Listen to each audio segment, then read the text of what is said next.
nous allons commencer, après le discours d'ouverture de monsieur le coordonnateur, M. André Mba, avec la déclaration de Paris. Donc j'appelle M. Mikouma à la tribune.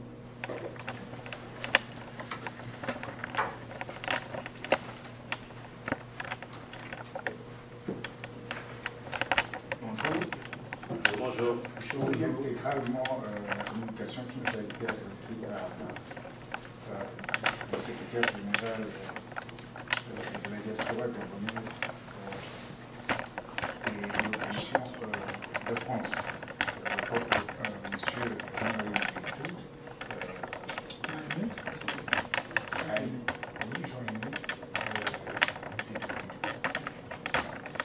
chers compatriotes des États-Unis.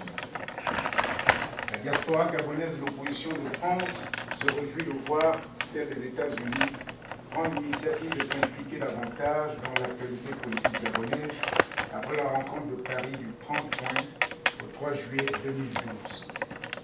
En effet, en dehors du fait que cette rencontre de Paris était inclusive, les résolutions de ces travaux impliquaient toute la nation gabonaise sans discrimination.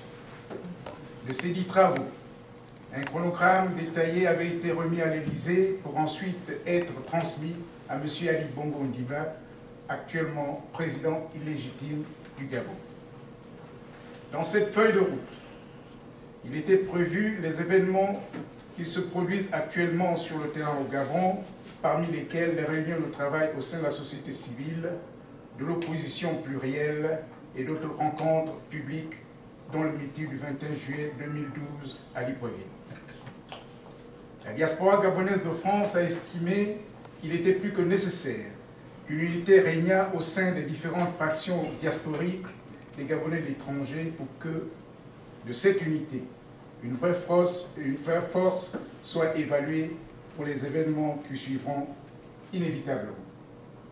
Pour ce faire, nous soutenons fraternellement et patriotiquement le déroulement des travaux de la concertation politique de la diaspora gabonaise des États-Unis que nous souhaitons constructive et pragmatique pour notre pays, et pour notre cher et beau pays qui n'a que trop attendu d'être libéré.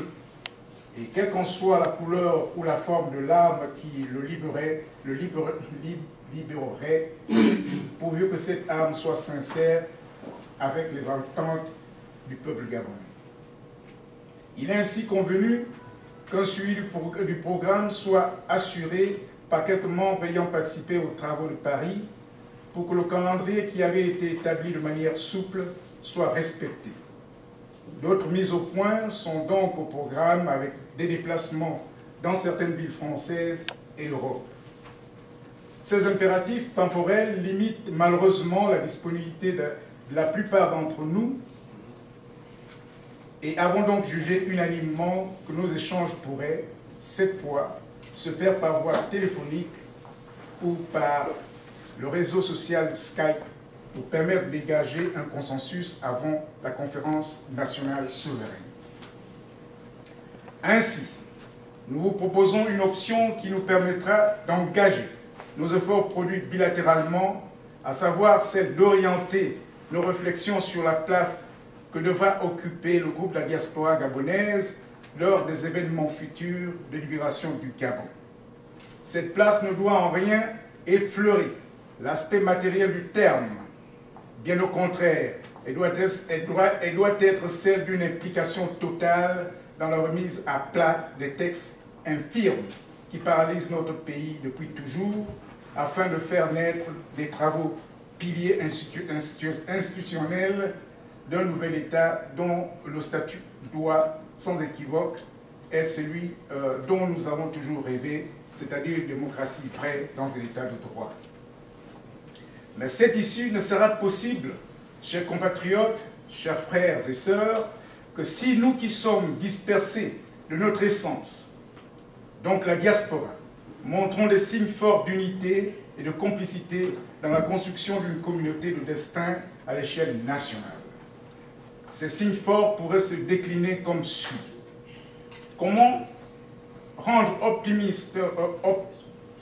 optimiser des résolutions de la rencontre de Paris dont le chronométrage, ou le chronogramme plutôt, est bien engagé sur le terrain au Gabon.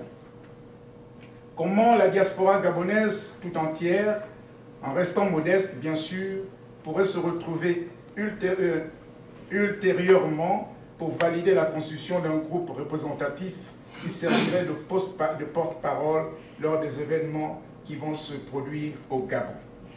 Si cette synergie naît, faut-il établir une connexion étroite entre ceux qui sont sur le terrain, ou plutôt devrions-nous rester hors de ce cadre synergique?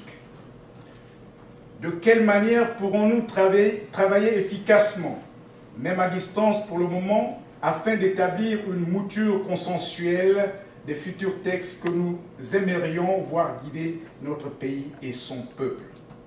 De quelle manière irons-nous les présenter et les soutenir lors de la conférence nationale que nous voulons tous souveraine? À propos des événements qui se produisent au Gabon actuellement et qui sont la suite logique du chronogramme de l'alternance établie à Paris, devrions-nous déléguer quelques membres de la diaspora pour nous représenter sur place, ou préférions-nous attendre la phase de la conférence nationale souveraine proprement dite? Quel est l'esprit devra nous animer avant, pendant et après cette noble épreuve?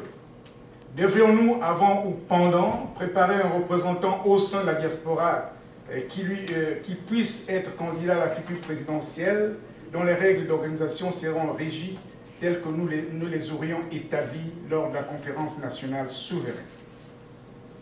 Ou alors, laisserons-nous à chacun d'être libre et jouir de ses droits civiques à présenter sa candidature? Voilà, chers compatriotes, les quelques points que nous aurions pu aborder en venant discuter patriotiquement avec vous, afin que ce combat que nous menons tous pour le bien de nos enfants soit noble et qu'il nous grandisse sous l'étendard de notre nation. En vous remerciant de votre compréhension, vive la diaspora gabonaise au superlatif, vive l'alternance politique au Gabon, pour que vive l'instauration de l'état de droit.